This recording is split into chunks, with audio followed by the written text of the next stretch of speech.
اساس علمی تاریخی ندارن، در حالی که ما در قرن اول هجری، در قرن دوم هجری، در قرن سوم هجری شخصیت هایی داریم در تاریخ که نام برده شده، مستقیما به نام هزاره نامیده شده.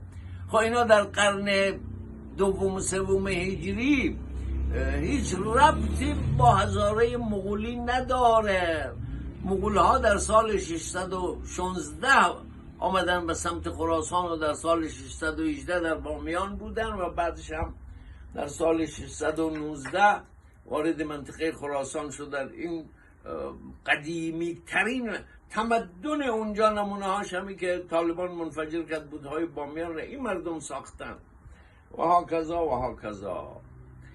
خب و اما این که بنده امیر حسینی رو مقدم داشتم این دلیلشه.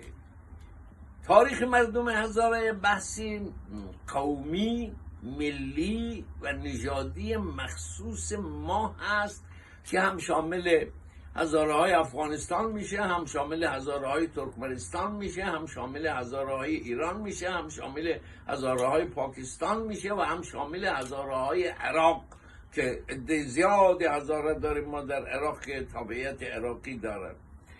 خب یک مسئله قومی و نژادی یک طایفه خاصیه. اما امیر حسینی رو که من مقدم داشتم دلیلش اینه که وجهه علمی داره، وجهه اکادمیک داره، وجهه داره که همه دانشمندان و محققین برجسته ایرانی و حتی مستشرقین اروپایی روی امیر حسینی کار کردن که من در این کتاب نظریات مستشرقین اروپایی را آوردم. چون یک بحث اکادمیک هست برای که من نشون بیدم که آقا ما از حضرات اساتید دانشگاه های تهران و تبریز و مشهد و فردوسی و اینا خیلی عمیق‌تر در این رابطه علمی‌تر، محققانه تر و وسیع‌تر تحقیق کرده ایم، لذا وجهه علمی اکادمیک و پذیرفتنی داره. بعد هم ما در مجلات جلدهای بعدی دیدگاه های این فیلسوف و عارف را با دیدگاه های ابو نصر فارابی، با علی سینا، ملا صدرالدین شیرازی مقایسه کردیم و نشون دادیم که آقا امیر حسینی هیچ نظریاتش از نظریات این دانشمندانی که شهرت جهانی و مقبولیت بین المللی دارد کمتر نیست. چهره را ما در اینجا نشون میدیم که واقعا فوق العاده است و یکی از مشکلات ما همین است که این چهره فوق العاده علمی، عرفانی، ادبی شناخته شدن نیست. شما از هر محقق و نویسنده مردم ما افغانی که بپرسید امیر حسینی کیه نمیشناسه.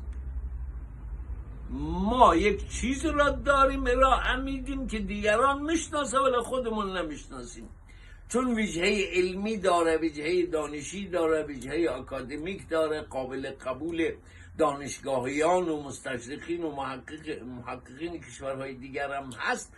این رو میخوایم مقدم بداریم که اگر آثار ما شناخته بشود، اولین اثر علمی اکادمیک و تحقیقاتی ما همینه که این باید اول باشه، بعد دنبالش تاریخ هزاره است، دنبالش مفاخر هزاره است.